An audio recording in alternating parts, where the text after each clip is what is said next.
الناس فاكرة إن الكشري مجرد أكلة، شوية رز على عدس ومكرونة، بس في الحقيقة الطبق ده أكبر من كده بكتير. أكلة ليها قصة كاملة عن هوية وعن صراع، عن محاولة حد بيحاول يغير حاجة متجدرة في التاريخ من قرون قبل ما يفكر يبقى كيان. واللي مش واخد باله الطبق ده بيحكي عن كل اللي بيحصل دلوقتي. تخيل معايا كده طبق متكون من حاجات أغرب من بعض، طبق واحد تاريخي، رز على مكرونة وعدس، وفوق كل ده صلصة مجمعهم كلهم، الصلصة اللي بتربطهم سوا بتغطيهم بطعمها، الخلطة اللي بقالها قرون تجميعة ووحدة واحدة جيل ورا جيل، بقى هوية بتمثل الخلطة دي مع بعضها. وفجأة يجي حد جدره مقطوع ونسله مش ممدود يقول لك لا، المكونات دي مش عجباني، الرز يتشال والعدس يترمي ونجيب مكانه مكونات جديدة. طب ايه المنطق في ده؟ وازاي بتدي لنفسك حق في حاجة زي كده؟ هو ينفع تشيل مكون من جوه الطبق وتحافظ على اسمه برضه؟ ده بيسموه مسخ، قتل الهوية والوحدة. مهما حاول يزود شط ويخلي الصلصة تملى كل شيء وتدوس على كل اللي في الطبق وتخلي الصرخة والفجعة تخش في كل حتة فيه، ويطلع يستعطف الدنيا كلها ان هو اللي هيخترع الكشري الجديد، وراسم خطة في دماغه هو بس، خطة في اوهامه ومعلقها دايما فوق دماغه والكل بيقراها،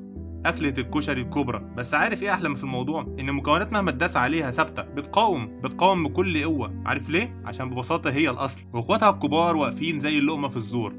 اكبر اخ واقف على حدود الطبق وحالف ما في رزاية تخرج من الطبق لو على ايه، واخوهم التاني صوته عالي وايده حاضرة تقف معاهم دايما، واخوهم التالت كده شكله شيك وراقي، بس التغيير مش بالقوة ومحدش يفرض عليه حاجة ولا يلوي دراعه. يعني من الآخر هيصدوا هيقفوا لحد آخر نفس، ومفيش تهجير ولا واحدة مكرونة هتطلع من الطبق، وعمر ما الهوية هتتغير ولا هتتحول لمسخ. ورسالة كل مكونات من عند ربنا سبحانه وتعالى إنه وعدهم بالخير، إن مع العسر يسرا.